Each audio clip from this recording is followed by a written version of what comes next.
Welcome to the No Name MMA Show. Welcome back, everyone, to the best damn MMA podcast you've never heard of. I am Motivated Andy, as always, joined by the lovely co-host. No Nutshot Nina. Before we get to the incredibly, insanely stacked UFC 276, first, babe, what have we been up to? Yeah. What have we been getting into? What's the deal with us? Last night we went to my boss's birthday party and had a lot of fun with her. Super chill. Yes. Happy birthday, Lisa. What else are we doing? Oh, we've got the 4th of July coming up, and that'll be fun to have an extra day off work and get to hang out. Chill. Hopefully it doesn't rain. Yeah. It always likes to rain in Kannapolis on the 4th of July. Right. It's just a not 4th of July friendly day for that city. So that'll be fun because we're going to try to go see a baseball game. Yeah. So go Cannonballers. Woo-hoo. Woohoo! They're currently trash, but we have a knack for getting the games where they win. We and haven't they always seen them this season yet. Not this season. No. So we haven't been there yet. Maybe it'll turn around. Maybe. And we'll get to see the fireworks afterwards, so that'll be really fun. That is true. They have a really good fireworks show. They have really good beer there, too. They freaking do. And also the stadium, for you guys that don't know, from around the world, is one of the best stadiums in all of the U.S. That's right. Who's the celebrity that wore his the Cannonballers jersey or something? Something James. Kevin James. Kevin James. Yeah, he knows about the Kannapolis Cannonballers. And he knows a lot about MMA and shit. Mm-hmm. He trains with motherfuckers. I thought you were gonna say Dale Earnhardt. I don't know about Dale, but free Dale. Yeah. I'm sure he fucked with them on some level. He's got to if he's a part of the Cannonballers. He's got to know who those used to be. What do you mean? The Intimidators. Yeah. Yeah. So he's got to know about Dale Earnhardt, I'm saying. Oh. I thought you were saying Dale Earnhardt knows about, No. I'm saying Kevin James James has I'm to be aware and, kind of a fan of Dale Earnhardt by just, association. I wonder where he got that from. Was it, I don't know. I don't know. That was weird. Because where's he from? Right. I don't think he's from North Carolina. I'm going to look this up. Look it up, but shout out Kevin James, repping Kannapolis for whatever fucking reason. And also, being a fan of the UFC, dope. As for me, I'm down. I got back to where I used to be in Elden Ring in terms of progress. I am down to the last 2 bosses. I went ahead and just beat everything possible. I think there's a lot of little things that I still need to get to 100% it, but in terms of the main bosses, I think I got it. Mm-hmm. But Nina witnessed one of the saddest fucking moments, and just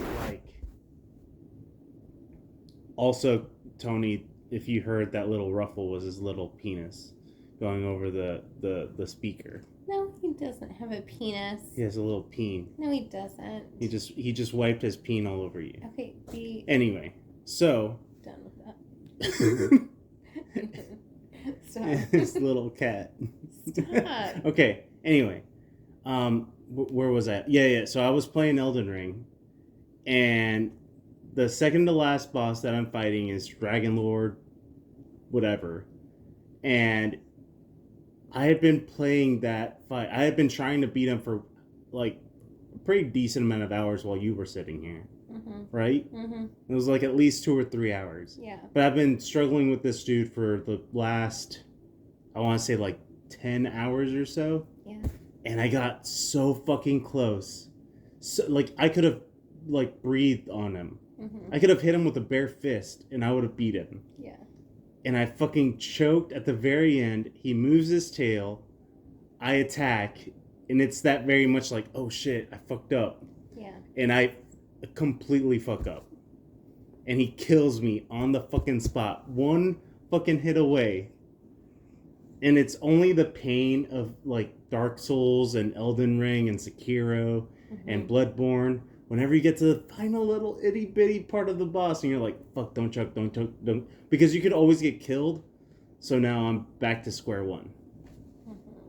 But the last two bosses, 160 hours worth of playthrough, it's finally coming to a close. Like, just saying that out loud, I feel sad for myself. But also, Elden Ring is amazing. How do you track your hours?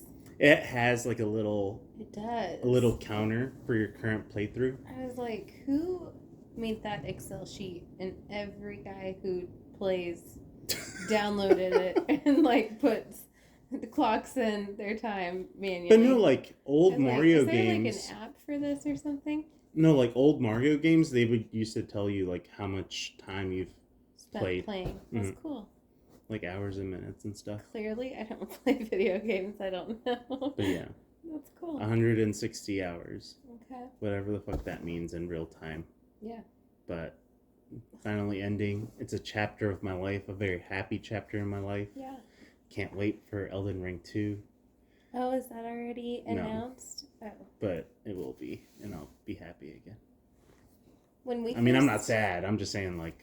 When we first started dating, the first game that you were, like, so excited about that I learned about was Red Dead 2. Yeah, that shit was dope. That shit was... I spent so many hours just hunting. Yeah. I spent... Like, that is what I feel like meta wants to be. Okay. Like, that's the goal. Got you. Like, be here all the time. Yeah. And Red Dead did that for me in a big way. I was like, fuck it. I'm going to spend like 3 hours hunting this legendary bear. I'm going to track its steps. I'm going to find out all these fucking clues and shit. There's a giant legendary alligator. Like, that shit was crazy because it wouldn't die. It was like the Terminator. Just like recalling all these memories that I had.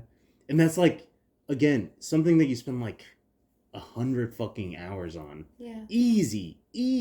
That's so crazy. Because you just lose track of time and it's fucking dope. Yeah. Just like, yeah, fuck yeah, I'm going to make a coffee and drink and shoot people. But yeah, Elden Ring is over.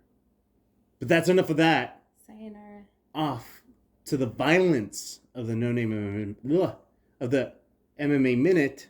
Again, undefeated MMA Minute with Nina. Okay. So, Gina Serrano responds to Ronda Rousey about potential fight. It could happen. Do you actually care about this? No, this is like 10 years removed from their prime. Yeah. Just anybody 10 years removed from their fighting days, like actual fighting days. Ronda Rousey's wrestling a lot, but it's different. So yeah, especially when like Cyborg still fights. Right, I'd rather see that. And she still is kicking ass. Yeah, Ronda would never fight her. So like the UFC that's and why Ronda. It's not all that exciting. But I guess because Ronda Rousey is Ronda Rousey. That's just the reason why you have to like say, do we care? Or is it just because it's Ronda Rousey? I think it's just because it's Ronda. Yeah. Just because we gotta, like, in the grand scheme of things, Ronda was a bigger star than Amanda ever was. She's a legend. Like, do not get it twisted. Yeah. A lot of people that are new to the sport that don't understand how big Ronda was before she left. Like, Ronda was selling $1 million pay-per-view buys. She was Conor selling. Right. Exactly. Conor McGregor. Like, that's what I mean. Like, and she was a woman. She was one of the first women to, like, make it. Yeah. So, do not question. Ronda Rousey. Will it translate to actually, like, people buying it? An exciting fight and everything. I mean, I don't know. Like, who I wouldn't buy it. I wouldn't buy it if she was the marquee, like, event of a card or something. Yeah. Because she's not going to be on a fight night. So, what if they put him in for 5 rounds? Oh my god. No. God, no. But that's what I mean. Like, you put them up with any woman right now, like, they're going to get smoked. Yeah. So, yeah, no, I don't want to see it. I don't care. Okay. I don't care about Joe Rogan having Gina on his show and talking to her about it. I don't care about Gina saying yeah. I don't care about Ronda saying like any day. Mm-hmm. Like it's literally meaningless. Mm-hmm. It does nothing for anybody except maybe the UFC and them. Yeah. It serves no purpose. Moving on, Dana White non-committal on Jerry Prochaska. Oh, this is your people. Prochaska versus Glover Teixeira 2. No, baby, I'm Mexican now. Uh-huh. I only know how to say somewhat Latino names. Damn, I'm gonna fill this shit up with everybody that's just like Mexican as fuck. I am now a Romero. I am Mexican now. Anyway, so Dana's non-committal on Glover Jerry 2. But he says absolutely makes sense. I would love to see it. That would be so cool. After seeing that shit. Mm-hmm. What if Glover gets it? I know, and it was so what if it's a crazy. War? Back and forth. Was it not the first time? That's so what it's just I'm saying. So like the fight could nobody have turned again. Nobody thought it was gonna go down like that. It could, except for one person on verdict. Yes. Who was just like, yeah, I thought he was gonna maybe go till the very end, but he was gonna come out. What if they kind of like boomerang the belt, kind of like how Brandon Moreno and Davidson Figueiredo have been doing? A tetralogy? They end up getting that it? Would be sick. Well, I mean, this is the sequel, so we'll see. Glover wants it, and he wants it bad. And if I'm the UFC... He's chill, too. He's, like, cool about it, too. But that's where Glover only has so much time left. Yeah. Homie's old. Yeah. But it would be cool if he got it one more time. It would definitely be cool. I know I've made a recent switch to recommending some rematches. Yeah. But I'm only doing that because these things are special. Yeah. Brandon versus Davison is special. Mm-hmm. That's why we want to see a fourth fucking fight. And if Brandon Moreno goes out there and beats Kai Kara France easily, like, we're going to end up with Davison Figueiredo versus Brandon Moreno again. Mm-hmm. Like, so, for me, I think the time is of the essence. Yeah. And we need to get this done while we can. Yeah. The UFC fucks this up all the time, though. Fights that should happen in the time frame. You have people willing. It's almost just like nudge them in the right way. And that's why it's a problem that he's saying that, like, being non-committal about this. Right. I mean, it also for the European market. I was doing some shit on our YouTube page to see like what's going on, like in terms of like trends and stuff like that. Right. Yeah. Apparently, like UFC and MMA shit is the most popular in like Czech Republic and Poland and shit. Really? Yeah, that's like the most popular place for MMA. Interesting. It was like America's number 3. Okay. And then number 1 for popularity amongst its population. Yeah. Them. I'm surprised not like somewhere in Asia somewhere too.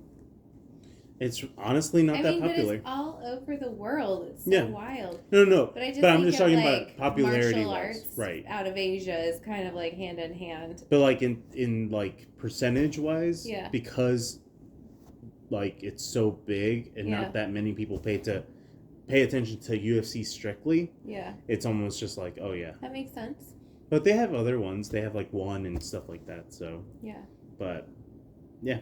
Mm-hmm. So maybe they're trying to make a play for the European market. Mm-hmm. That's my thinking. Because Polish people versus Czech people, they're right fucking there. Yeah. They're fucking neighbors. It would be huge. Imagine a stadium full of fucking European crazy motherfuckers. That's insane. Like, that would be dope. Right. That would be something memorable. Yeah. But, I don't know. I want Glover to have his fucking shine. That's right. I do too. I want to see it on him one more time. I'm rooting for it. All right. Jorge Masvidal trashes Conor McGregor for avoiding a fight against him, saying, "You're a frickety kitty. A fucking pussy." Why did you do that? Because you had it, like, not spelled all the way out. So I was, like, censoring myself. Conor responds saying that he gets along with Masvidal's mom. Yeah. Cody No Garbrandt, this guy that I talked with on Instagram, he pulled up the receipts of Masvidal saying that he would not beg Conor for the fight. And yet, every fucking week, it's something about Conor not wanting to fight him. The thing that sucks about Jorge is that now that he knows that he's hot shit, he wants to make the biggest bags. But... yeah. you gotta do something. Right. You're on the wrong side of 3 losses. Yeah. Like... yeah. What are you now? Mm-hmm. Who are you going to fight next? If you fight Gilbert Burns is going to beat you, I think. Yeah, I think for sure. Like, if you fight... You want to fight Steven Thompson, maybe. Yeah. Yeah, you want Conor. Everybody wants fucking Conor, though. Yeah. Charles Oliveira wants Conor. Yeah. Dustin wants Conor. Fucking Justin Gaethje wants Conor. Yeah. Kamaru Usman wants Conor. Everybody wants Conor, bro. Mm-hmm. Like, Nate wants Conor. Mm-hmm. Come on. Let's be real. Everybody wants Conor. So why would he choose you? Right. Just move the fuck on and get on with it. Make yourself he thinks he's like another like one of the bad boys. Like he's like, because I'm in the bad boys club. Like that he should get him or something. I feel like I get a little bit of that kind of like ego from their like campaign. I don't know. It's just a bad fucking look. You're a father. Like, why are you begging another man, you know? I mean, the bag is real, but... mm-hmm. I don't know. Like, you already shot your shot? I couldn't imagine being in that position of, like, begging a dude to, like, do something for me. Yeah. Repeatedly. I don't know. It's just, it just rubs me completely... Like, it's just such a turnoff. It is kind of funny how Conor's just, like, responding with mama jokes.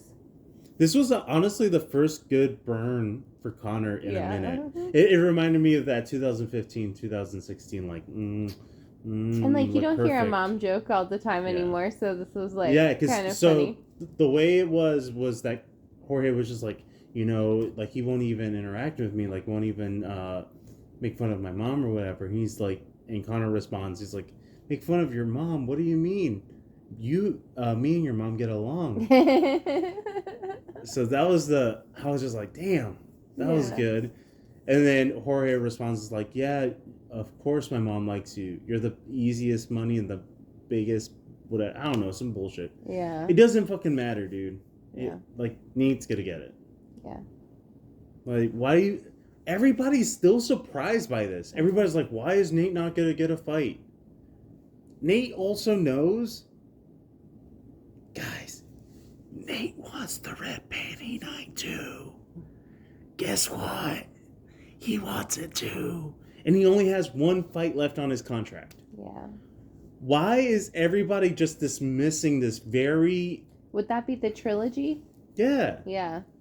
Like, it makes the most money for the UFC. Yeah. Makes the most money for Conor. Makes the most money for Nate. Yeah. Like... yeah. Like, really? Right. Why are we entertaining anybody else right now? Yeah. It doesn't make sense. If we're talking about literally the best thing for everybody, it's that trilogy. It's an easier fight for Conor to win. He's bigger now. He likes being at 170. He wants to stay at 170. Yeah. Nate is on a losing streak. He's on a losing streak. Yeah. They're both rivals. Everybody's been waiting for a trilogy. Trilogies, boom. That's all you need to know. And a farewell. Yeah. Like, that is Nate's last fight. Yeah. Give him the biggest The UFC stage. Could be like, oh, what if Nate, like, beats Conor on his way out? But I don't think, honestly. But come on, that's a bet I'm willing to take. Yeah. It's that likely. I'm just saying. Everybody's getting older, and Nate's not looking the best. You're right, baby. It's the fucking move. It's the only fucking move. Yeah. That's the only move in town. Yeah. So just stop. Just Yeah. Stop. Yeah. Stop it. You're making a fool out of yourself, bro. Like, the toughest motherfucker in the world, socking fucking Colby Covington for talking about his daughter, and then going around and just, like, begging another grown man to, like, fight him. Mm-hmm. Dude. Mm-hmm. Charles doesn't want it. Olivier's coach dismisses Islam Makhachev bout in Abu Dhabi. I wouldn't want it either. Fuck it. Why am I gonna fight in your backyard? Mm-hmm. Yeah. Shit, I'm the fucking champ. The fuck? Remember how I showed you that Islam basketball clip? Yeah.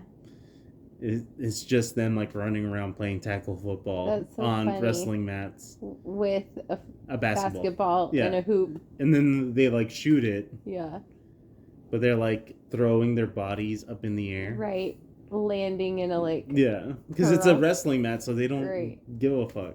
They need it. They're like Tony Ferguson around. Yeah, like Tony Ferguson's type of basketball. Yes. Oh, fuck. That sounds fun. If you were like bouncy like that. Yeah. But. That's so funny. Yeah, no. That doesn't make sense for anybody, Islam. Yeah. So, shut it. This one really I hate to talk about, but Luke Rockhold details how an abortion and big breakup urge him to continue MMA career. From being uncertain about a return in 2019, Luke Rockhold explains how some personal problems led him back to pursue his chosen career path. My big issue with this is Luke Rockhold. It is 2022. Roe versus Wade was just overturned. You're going to out your ex about her abortion because you guys broke up. That is so uncool. That is so fucking shitty. You outed her in such a like sensitive time, you know, like that's so fucked. Ugh, I hate that. But yeah, that's what he said. He was going through a bad relationship that he thought he was going to be a dad, and there was lies and I don't know what else, and like an abortion happened, a breakup happened, and then he got back in that right space to get back healthy and get back into MMA and training and competitiveness, and the drive came off of that. So I think a lot of people, it was kind of misleading if you didn't read it. It was almost like because of the abortion and the bad relationship, it caused him to come back. It was like he was in a bad state of mind. Then that happened. And then he went back into training and feels better now. Yeah. But fuck you're completely right, though. You don't out someone that you obviously were very close with. Mother of your child, or not child.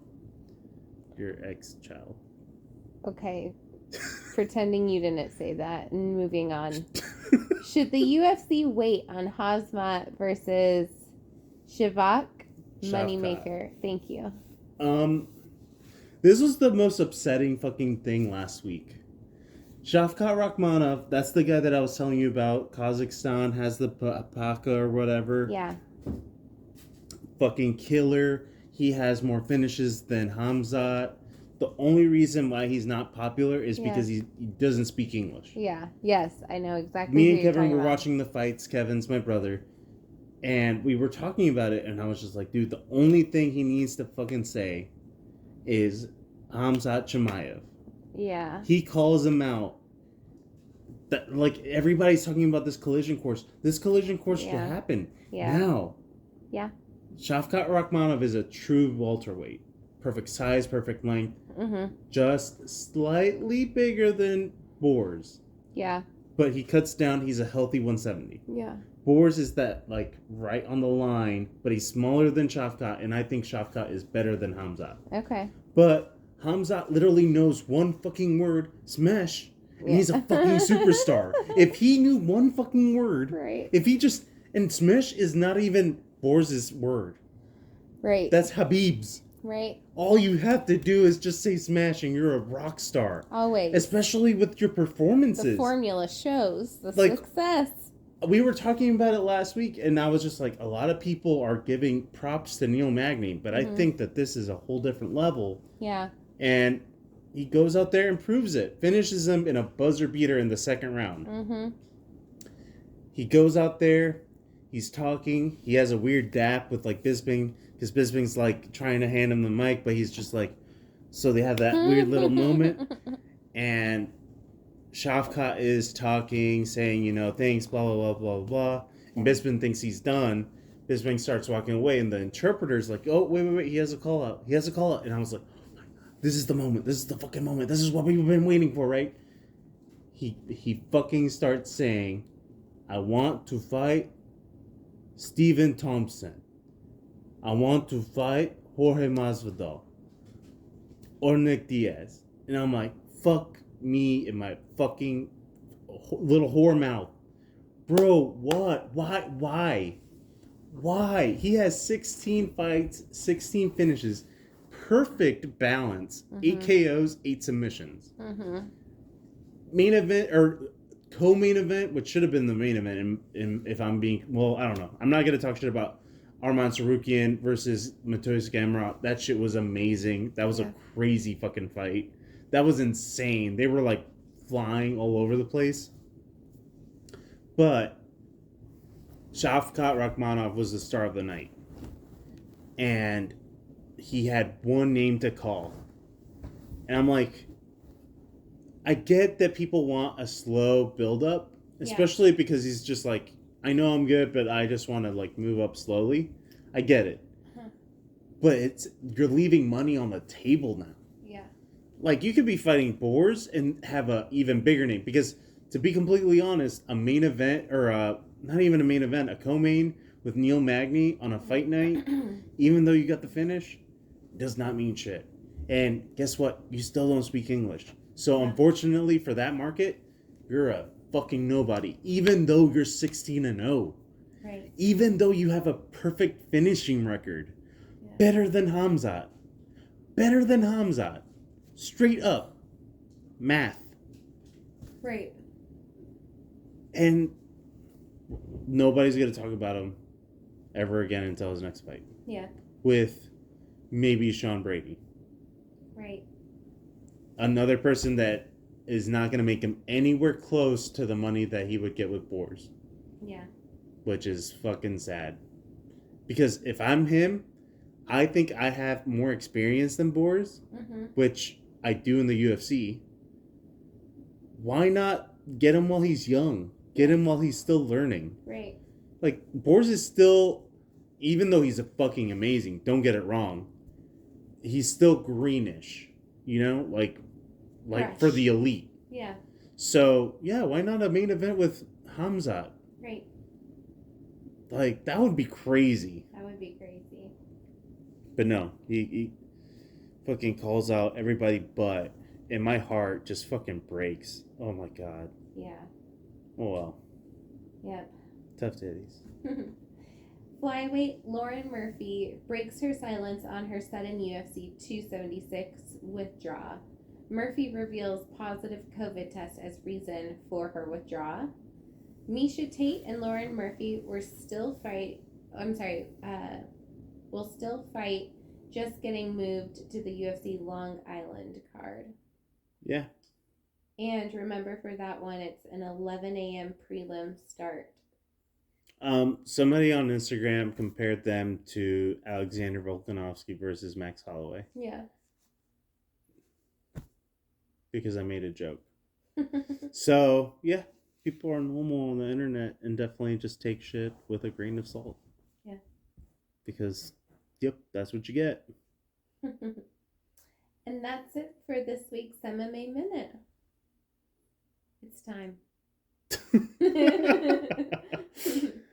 We have a battle of featherweights for the UFC belt.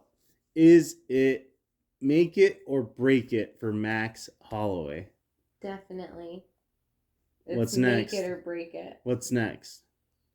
Because if you ask me my pick, I'm picking in weight class. Volkanovski said he wants to go up in weight class. Oh, yeah, he wants that double belt. I mean, I don't know. I mean, there are plenty of fun fights for Max at 155. Yeah. And I think it's healthier for him. To keep like, fighting. I think that the put-off for him being at 155 when he fought Dustin Poirier is that he did it on such a short notice. Mm-hmm. If he had done it with more time and proper preparation, he wouldn't have looked so small. Yeah. Like, if you give him a year to, like, get up to 155 and do it healthy, right, I think Max Holloway's going to look amazing. Yeah. But Volkanovski, if he goes out there and he beats fucking Oliveira,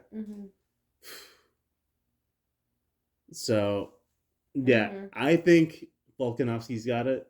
Do you think Volkanovski could take Oliveira? I think so, yeah. You do? I think so. You The do? reach advantage is crazy, but Volkanovski knows how to play the game. Do you think it's that... You're that sure? Oh, do I think he beats him? I mean, you're that confident. Like, it's Volkanovski. That he could? That he could? Yeah.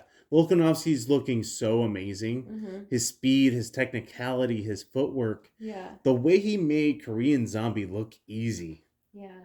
Like, he made Korean Zombie look like an amateur. Yeah. Which is crazy, because Korean Zombie leading up to that point was he was thinking that he was feeling the best he had ever felt. Yeah. He was the sharpest he had ever been coming off of that camp with Henry Cejudo. Yeah. And got dismantled. I'm surprised they let it go as long as they did. Honestly. So, just comparatively speaking, between him and Max likes to eat his shit whole. The whole argument of him absorbing so many strikes, it is something to note. He eats it whole. You should not be absorbing 1,800 strikes. Yeah. And you just turned 30. You just got married. Yeah. Like. You're cool now, but you're still fucking young, bro. Yeah. In 10 years from now? These are starting to... You're not going to be able to bounce back like you always had been able to. You got to be careful of that because you never really know when it's too late. And what I'm worried is, it's his chin does crack. And much like other chins, once it cracks, it never is the same. And it starts becoming easier and easier. Yeah. That's the worst part. Because then that's just your career. And it's just losses after losses. So, I don't know. But also, it's Max Holloway. No. Look at what he did to Yair Rodriguez. Look at what he did to Calvin Kattar. Crazy. Like, that's what I mean. Like, I'm talking about him like he's some poor fucking dude. Like, he's going to go out there and, like, put work. He did drop Volkanovski twice in the last fight. Yeah. So, fuck. I know, it's crazy. It's just, another... We'll see. July 2nd. We'll see Saturday night. We'll see Saturday night. Yeah, fuck. Another 25 minutes, possibly. That is insane. They have fought 50 minutes. Yeah. 50 minutes they have fought, and they are going to fight another 25. Yeah. All right. And so last but not least, we have the main event between Israel Adesanya and Jared Cannonier. Do you give Jared Cannonier any chance? No. Like, just honestly, no. I don't think anybody does. He showed up at the press conference and he was just like chilling, just fine. Like, I can't even interact at the media press day because I'm focused solely on Israel. Yeah. And Israel's just like chilling, like not even, like, I don't know. Israel's weird. He got like mad money and now he's getting French tips. He didn't used to. He didn't used to. I get it. I get what he's trying to do. But he didn't used to. And that's just a little weird. Because you didn't used to. Yeah. And now you're rich and now you do it. Yeah. Because you didn't used to. It's weird. Right? It's weird. Like, that's the thing. You started getting money and you were like French tips. I don't know. It's a little weird. Okay. Well, remember, both of them have finished Brunson. Both fought Robert Whittaker with different results. Yeah. I mean, if we're going to look at an equation, let's look at the last 2 fights that they had. Yeah. Both finished Brunson easily. Mm-hmm. But Izzy finished Robert Whittaker and then had a competitive fight. Yeah. Won both. Mm-hmm. Jared Cannonier, on the other hand, fought Robert Whittaker and ran into a fucking brick wall. Mm-hmm. He checked a kick with an arm and broke his arm. Remember how it looked? It was like a giant caved in. Yeah. And then his eyeball was all gashed up. Yes. And he was looking like he was bewildered. Right. Because Robert Whittaker was just doing the 1-2 and then the kick, and he was doing it just blink of an eye. Mm-hmm. Robert Whittaker put in work. That fight could have been stopped. It should have been stopped, to be honest. And I mean, so Jared was destroyed. Yeah. And Izzy beat him twice. Yeah. So, no, I don't think anyone takes Jared Cannonier serious for this fight. And this is MMA math. Obviously, yeah. It does not mean shit. But that's the metric that I'm going to go by. So, just off of that, I'm going to say that no, he is not on that level. No. I think it's going to be a tough night out for Jared Cannonier. Yeah. I think it's going to possibly be, hopefully, it's a highlight reel finish for Izzy. I will say, too, watching the press conference, the more exciting shit-talking was not between Jared Cannonier and Izzy, but between Sean Strickland and Izzy. Yeah. That was, more entertaining, too, and, kind of hyped up, for the fights this weekend. Yeah. It was funny. Izzy was kind of, cornered by Sean Strickland and Alex Bejeda. Mm-hmm. And Alex Bejeda was talking shit, too, because Izzy was... I understand what Izzy was trying to say, because in the fight with Alex Bejeda, one of the fights, he was winning against Alex. And then Alex caught him with that left hook. But he still caught him. Yeah, and Izzy's saying, hey, if it wasn't those big pillowy gloves, if it was MMA gloves, you would not be here in that kind of fight. And that's where it doesn't matter. He still has your number twice. Why would you even bring it up? Right. And Alex Bejeda was saying the same thing. He was just like, yo, what do you think I'm going to do to you with the 4-ounce glove when I knock you out? Yeah. What do you think? Right. And I know what I think, because I've seen him do it. And the guy that he did it with, people were concerned that he was legitimately gonna fucking die possibly. Really? He was asleep for a fucking 50-second stretch. Oh, wow. A long 50 seconds, just face down stiff. That's he crazy. Did that with the left hook. Right. Out of fucking nowhere. He loves that shit. And Izzy fucking ate it too. Yeah. So that's where I'm why even mention it? Because his power is going to be amplified by that small little glove too. Yeah. So, lots of things going on at middleweight. None of them involving Jared Cannonier. No, not a damn thing. Sean Strickland was the most entertaining thing out of the press conference, which is crazy because Sean O'Malley's there. Right. And he was playing second fiddle to Sean Strickland and his crazy ass. Yeah. And it was just Sean Strickland. It's like letting a dog loose in the backyard after it rained. Yeah. It's just a crazy fucking mess. It's after they get out of the bath and they just gotta go. The zoomies are real. Mm-hmm. And you're it's okay, he's harmless. But keep an eye Sean on Strickland him, won. Yeah. Robbie Lawler versus Brian Barberina. I still think it's gonna be fight of the night. I think so too. I think they're just quiet and chill, but they're gonna fucking go ham. Yeah. So yeah, Izzy beating Jared Cannonier. Then we have the co-main fucking Max Holloway against Alexander Volkanovski. I keep on forgetting about that. Yeah.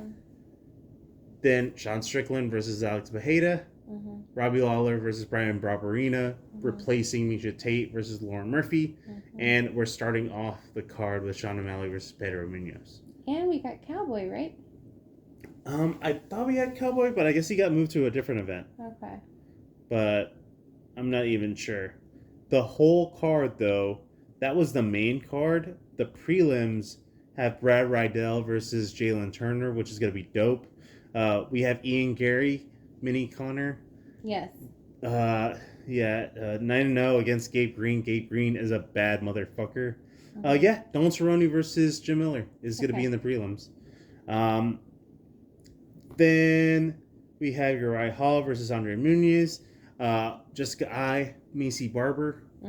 Brad Tavares versus Dricus Duplessis. Oh my god, I tried that name so many times and I finally got it.